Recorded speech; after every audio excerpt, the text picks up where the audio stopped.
Logo, Pérez de Lujín, que situou a súa reflexión, os seus escenarios da coñecida Casa da Troia a fin do século XIX. Hai varias, non son expertos literarios neste punto, pero podemos decir que na década dos 90, cando parecen que se poden ubicar moitos dos personaxes que supostamente inspiran a romance do propio Pérez de Lujín, el fala de pueblo rutinero e pueblo etiquetero, caracterizado por el culto fervoroso del quietismo. Entón que algúns coetáneos decían de Compostela, ben desde o punto de vista de unha descripción literaria, ou ben incluso como evocación de algo que sucedera un pouco antes, pero que situaban neste mundo. Non obstante,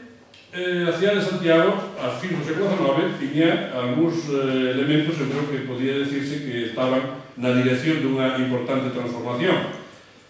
Unha guía da época moi coñecida, feita por dous catedráticos da Universidade, que eran Fernández Sánchez e Freire Barreiro, definía, por exemplo, a rúa na que estamos, nada máis que como la Puerta de Alcalá, la Carrera de San Jerónimo e la Puerta del Sol de la ciudad de Santiago de Compostela. Aí en nada, todo que estes dous ilustres na súa casa, catedráticos da Universidade, autores desta guía, que foi unha das primeiras guías importantes de Compostela, decían desta rúa e de outros lugares de Santiago de Compostela a fin do século XIX. Bueno, dito todo isto, debo dicir que este fin de traxecto, que despois volveré a él, realmente ten detrás de sí períodos de moita zozobra e algúns períodos de importante expansión. E a zozobra e esta expansión forman parte quase esencial do que foi o século XIX na cidade de Compostela. Se agora que resumilo, podemos dicir que hai un período de abatimento da cidade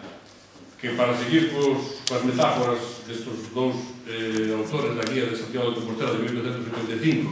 diría que foron zozobras provocadas por el huracán de las revoluciones.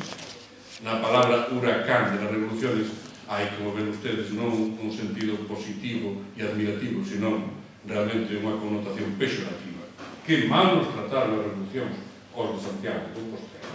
Pero, en fin, sin entrar nesto, houve, por tanto, un período de abatimento e de certa zozobra provocado polas diferentes revolucións que desde o principio do século XIX afectaron a Compostela, ainda que non se xeneraron en Compostela.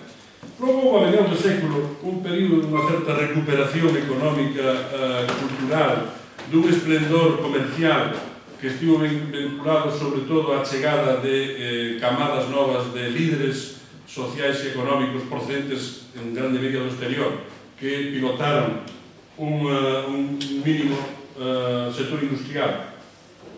non moi importante, pero sí sector industrial, e sobre todo unha gran expansión comercial que se vincula tamén á propia función de redistribución regional que exercía Santiago e que tivo a súa mellor explicación na construción dun ferrocarril, o ferrocarril Santiago-Carril, que foi a primeira liña férrea que se abreu ao tráfico en Galicia. E logo, finalmente, teníamos desde os anos 70 adiante un período como que reflexa Pascual López ou que reflexa Gerardo Roquer e o título titular de La Casa da Troia, un período certo declive que comeza a recuperarse a fin do século XIX mediante dos elementos que o alcalde Vicente Boyanes, cando inaugurou a traída de augas en 1922, a pesar de que decía que, decía con razón creo, que a cidade de Santiago era un pouco apática, a pesar de todo eso, tiña muitos elementos que permitirían salir desa apatía, dese quietismo que diríamos con palabras de Pardo Bazán. E eran, o que ele decía, la ciencia e la religión. E o que foi, por tanto, o esplendor comercial na mediados do século XIX, logo, desde fin do século XIX, principios do XX, foi, digamos, que ordenado a través do aproveitamento de dous elementos sustantivos da cidade, que ele chama ciencia e religión, e que nós podemos identificar, por unha parte, co papel da universidade e dos estudios superiores na cidade, e por outra parte, co que cada vez é máis evidente que foi unha reinvención do apóstolo como elemento que tirou a transformación da cidade, ou polo menos puxa as bases para unha transformación posterior. Ainda que o presentador, dentro da súa edición non dixo, é un fallo propaganda, isto non é unha crítica, que nunha obra colectiva que se chama Historia da cidade de Santiago de Compostela, publicada pola Universidade de Santiago, creo que polo Concello, polo Consorcio, non é problema, polo Consorcio. Eu contribuí cun texto que lle chamo un pouco, que lle chamei un pouco exageradamente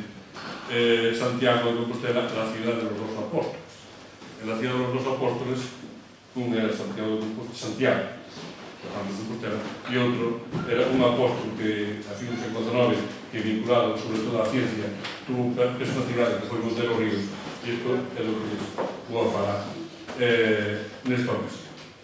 Bueno, do que hai na primeira parte do século XIX, realmente non me vou ocupar moito porque creo que este huracán, esta influencia das revolucións foi tan importante que merecería só unha aproximación específica. Sí que, verdadeiramente, a cidade desde o principio do século XIX quedou abatida por os efectos de distintas revolucións ou cambios políticos, económicos, administrativos, territoriais, que asumiron nunha sorte de falta de conciencia e de falta de futuro, e de que non había horizonte. Por unha parte, a propia revolución liberal, coa transformación que supuxo desde o punto de vista política de eliminación de todo o antigo réxime e introducción das pautas dun goberno representativo, ainda que en Santiago de Compostela, se temos que creer, e non hai por que non creerlo, ao seu máis ilustre cronista antigo, Pérez Constanti, se celebrou con todos os honores unha procesión en honor da Constitución de 1812, que para nós quixéramos agora, cando facemos as festas do 6 de decembro, en honor da Constitución actualmente vixente, que normalmente estamos na cidade do Porto tomando bacalhau nos cais da Ribeira, e non moito máis. É dicir, a Constitución é un día festivo. Esa procesión que tivo lugar en Santiago en 1812 realmente foi unha celebración extraordinariamente importante, que foi con carrozas, con alegorías, con discursos, algo que podía incorporar a poboación a un sentir xeneralizado a favor da Constitución. A pesar de todo eso, a aceptación das pautas do liberalismo por parte da población de Santiago e das súas institucións foi relativamente débil, e tiveron moitas dificultades os liberais para poder desenvolverse aquí. Isto explica, para algúns autores de forma decisiva, para outros non tanto, o que Santiago entrase no século XIX nun período de certa marxinación política por parte do Estado liberal. A explicación é coherente, dado que Santiago parte da situación de ser a caput galaequia, é dicir, a cabeza do reino, a que nos desfiles procesionais vai de primeira, cando se xuntan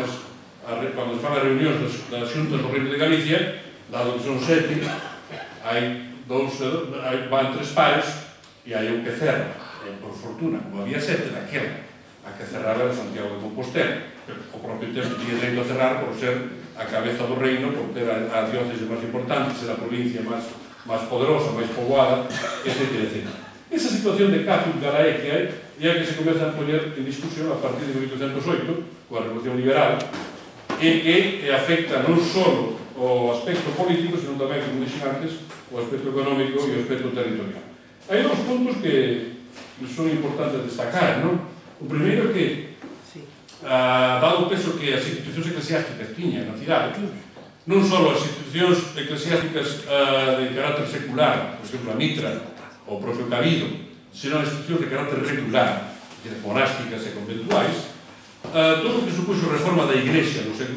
por parte da Revolución Liberal afectou de forma directa ao estrutura da cidade, dado que, por unha parte, houve